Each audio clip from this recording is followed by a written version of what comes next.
Right, welcome back to video 2. So as I said at the end of the last video, what you're going to do is you're going to watch this video. This guy here, Kevin, is the person who created Instagram. And he's going to talk about colour and how it's made and various things like that with the help of somebody else, one of his colleagues. So while you're watching this, I want you to think about 4 things. Resolution. What does he say about resolution? What is said about colour depth, what's said about pixels, and you're going to jot those down after the video. So try to remember some of the things that are said. I'm going to pause it after a couple of bits just to remind you of a couple of things. And then what 3 colours are used to make all of the different colours on a screen. There's a very big hint right up here right now at the start of the video. Okay, so let's watch the video and we'll see what we get.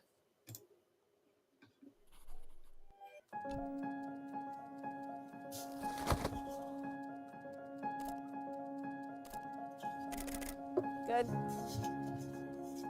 I created Instagram with my co-founder, Mike. Initially, we saw the mobile phone as an opportunity to create something new because for the first time, people were carrying around a computer in their pocket.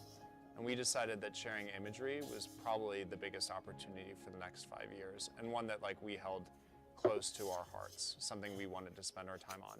It's great to say you have an app or an idea that does X, Y, or Z, but unless that solves a real problem for people, they're not going to use it. And the question is, what problem are you solving? When people first faced the problem of how to show a picture on a screen, they had to come up with a way to break the image down into data. In 1957, an early computer engineer named Russell Kirsch took a picture of his infant son and scanned it. It was the first digital image, a grainy black and white baby picture. And that's how the pixel was born. Pixels are an interesting concept because you can't see them very easily. But actually, if you get a magnifying glass and you go up to a screen, you actually can see that your screen is made up of tiny dots of little light. What's more interesting is that those tiny dots of little light are actually multiple tiny dots of little light of different colors. There's red, green, and blue. Pixels together from far away create an image. And up front, they're just little lights that are on and off. So just to pause that for a second there, just as that cat's meowing, he's just talked about pixels. So he talked about the fact that it looks like an image from far out, but when you zoom in, they are tiny dots of light made up of 3 colours. So the 3 colours he meant to write about here, which I'm sure you picked up what those 3 colours were. So that's pixels, and that's your 3 colours. And the combination of those create images and what you see on your screen every single day you use your computer. So you'll hear the term resolution a lot, both in computer science and manufacturers of. So we're on to resolution now. So make sure that you listen to this bit so you can write about that. Devices, we'll talk about it.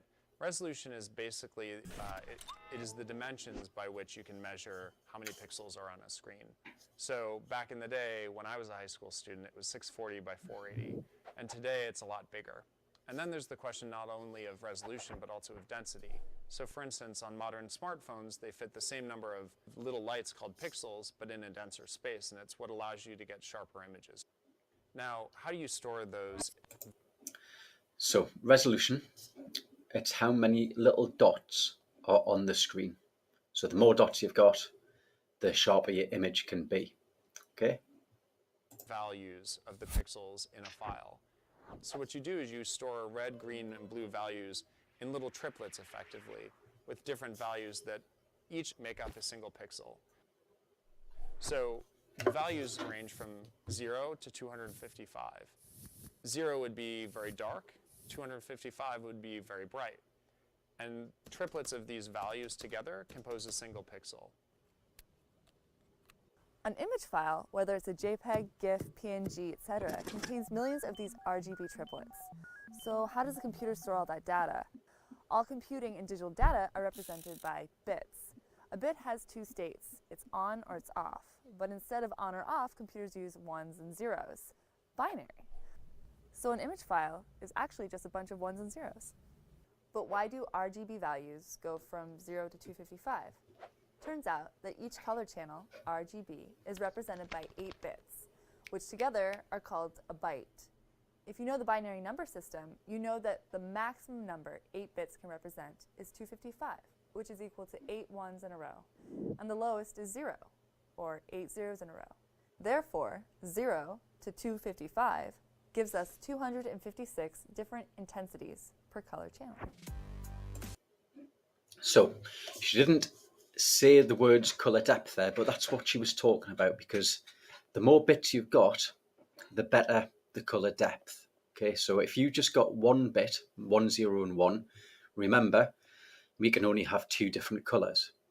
But what she's just said there is, if you've got 8 bits, which remember is called a byte, then you can have a lot more colours because you've got between 0 and 255 colours. We could represent a pixel of the color turquoise, for example, in our traditional decimal-based number system as 64 for a little red, 224 for a lot of green, and 208 for some blue. But a computer would have stored it as 0, 1, 0, 0, 0, 0, 0, 0, 1, 1, 1, 0, 0, 0, 0, 0, 1, 1, 0, 1, 0, 0, 0, 0. We use 24 binary digits to represent this one pixel.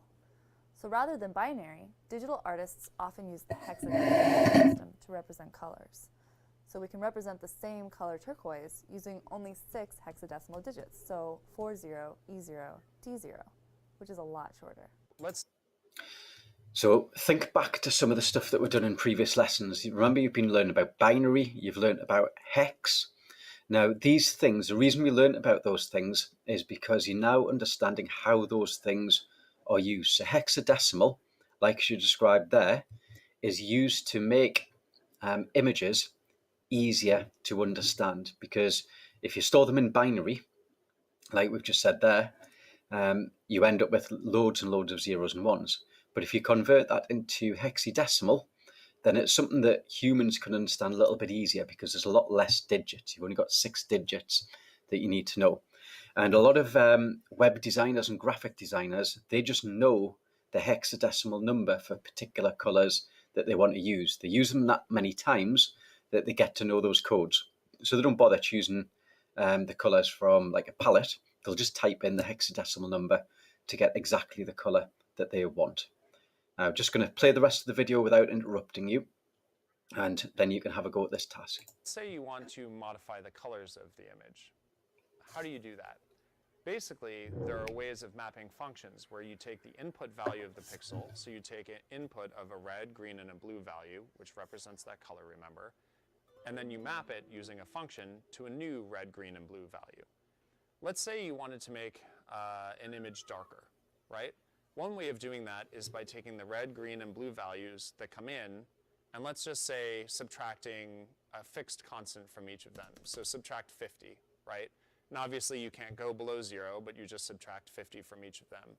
And that's the output. So the input is RGB, and the output is R minus 50, G minus 50, and B minus 50. What you'll see is you take in an image with a certain brightness, and you get out an image with a much darker brightness. What a lot of people don't realize about Instagram is that initially people thought what it was a way of filtering your images, making your images look cool in some way or retro.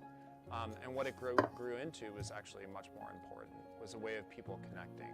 So it's not just about seeing photos of your friends and your family, but actually being able to discover things happening all around the world. Whether that's a riot overseas, a social movement, you're able to basically consume that information in a visual way. And that allowed us to grow very quickly and be a universal platform. Okay, see if you can remember the things that we discussed, and have a go at filling in activity 1 in your journal. I'll record another video for the next part.